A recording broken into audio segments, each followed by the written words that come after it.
देखिए, जब किसी पर किसी घर पर हमला होता है, छीनने की कोशिश होती है, तो जो मजलूम होता है, जिसे इंसाफ नहीं मिलता कहीं से, तो अगला ऑप्शन देखता है कि जहां ऑप्शन है इंसाफ को करेगा। अंजुमन इस्लामिया कमेटी वाराणसी मुकदमा लड़ रही है और हम सब जानते हैं देशवासी कि 350 साल से लगातार वहां नमाज हो रही है, 5 वक्त की नमाज हो रही है, जुमा भी हो रहा है।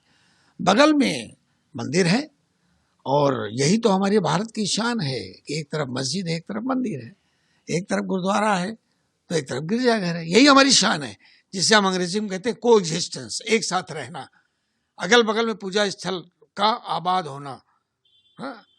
अपने अपने हिसाब से अपने आराध्य की उपासना इबादत करना, यही हमारी शान है हमारे देश की। इसी को हम यूनिटी इन डाइवर्सिटी कहते हैं। लेकिन ये सरकार, बड़े अफसोस से कहना पड़ता है, ये सरकार बजाय इसके कि देश के विकास को अपना एजेंडा बनाए, रोजगार, स्वास्थ्य और शिक्षा को अपना एजेंडा बनाए, धार्मिक मामलों को अपना एजेंडा बनाकर देश को चला रहे हैं। इससे क्या है कि विभिन्न समुदायों में आपस में तनाव की परिस्थिति पैदा हो रही है और जुडिशरी में, अदलिया में, न्यायपालिका में कुछ लोग ऐसा कर रहे हैं, प्रशासन में कुछ लोग ऐसा कर रहे हैं कि जिससे देश का नाम खराब हो रहा है।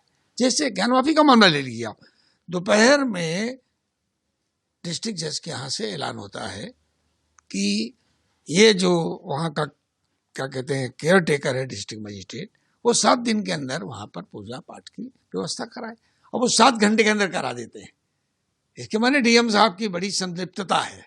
डीएम साहब चाहते थे जल्दी से जल्दी हम कर लें, और जज साहब को तो चूंकि आखिरी फैसला था, उन्हें भी उमेश पांडे की तरह कुछ लालच होगा, जिस तरह बाबरी मस्जिद के पहले जज ने, डिस्ट्रिक्ट जज ने किया था, उसको इनाम मिला था, तो ये इनाम देने का सिलसिला शुरू किया इस शासन ने जजों को। कांग्रेस ने भी ऐसा किया था, नायर डिस्ट्रिक्ट मजिस्ट्रेट को उस जमाने में एमपी बना के, विधायक बना के भेज दिया था। तो ये जो सिलसिला शुरू हुआ देश का, ये अन्याय की तरफ ले जाएगा, ये हमारी न्यायपालिका को के ऊपर प्रश्न चिन्ह लगवाएगा। ये हमारे लिए दुर्भाग्य की बात है। ये देश संविधान से चलना चाहिए। ये देश एक विशेष वर्ग की आस्था से नहीं चल सकता है। विभिन्न आस्थाओं के रहने वाले इस देश में रहते हैं और सब साथ साथ रहते हैं, देशवासी हैं सब। देश पर गर्व है हमें कि वी है सेकुलर डेमोक्रेटिक रिपब्लिक हमारा है। हमारा जो है धर्मनिरपेक्ष लोकतांत्रिक रिपब्लिक है।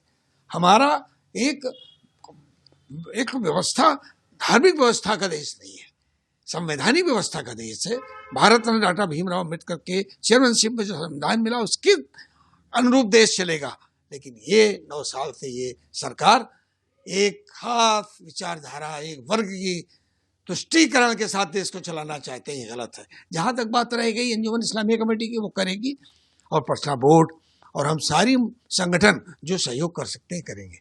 राष्ट्रपति से समय मिलेगा, राष्ट्रपति के सामने अपनी बात रखेंगे। सर्वोच्च न्यायालय में हम जा रहे हैं, सर्वोच्च न्यायालय हाई कोर्ट में भेजा था, वहां से हमें स्टे नहीं मिला, तो हम सर्वोच्च न्यायालय का दरवाजा खटकाने के लिए वहां रजिस्ट्रार के यहाँ फाइल कर चुके हैं। हम जो भी ऑप्शंस हैं, हम हर ऑप्शन में दरवाजा खटखटाएंगे। लेकिन एक बात मैं कहना चाहता हूं बड़े दुख के साथ, कि भारत की न्यायपालिका पर हमारा विश्वास उठने लगा है। न्यायपालिका को गौर करना चाहिए कि देश के 20-22% लोगों का विश्वास अगर न्यायपालिका से उठने लगेगा तो देश के लिए ये अच्छा कल्याणकारी कदम नहीं है। न्यायपालिका को इस पर रिव्यू करना चाहिए, अपने तरीक़ेकार पर।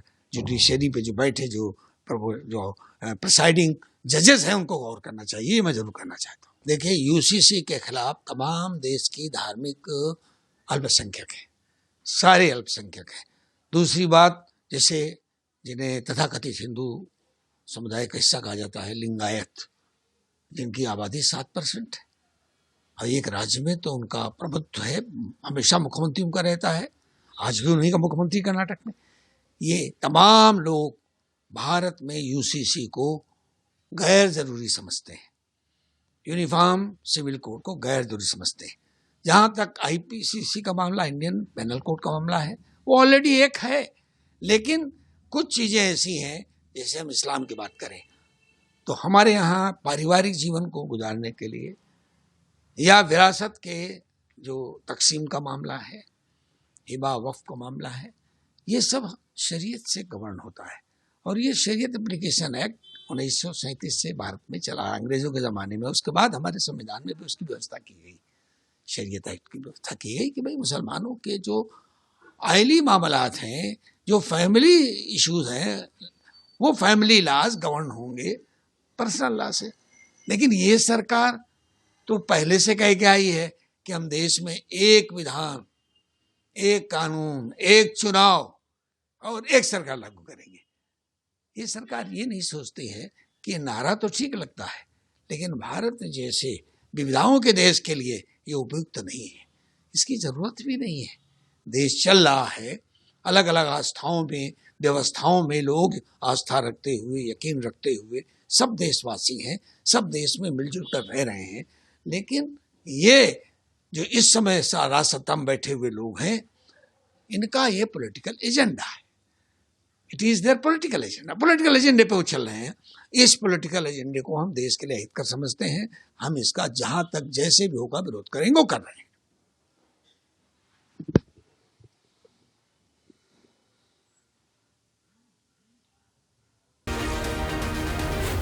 Z News.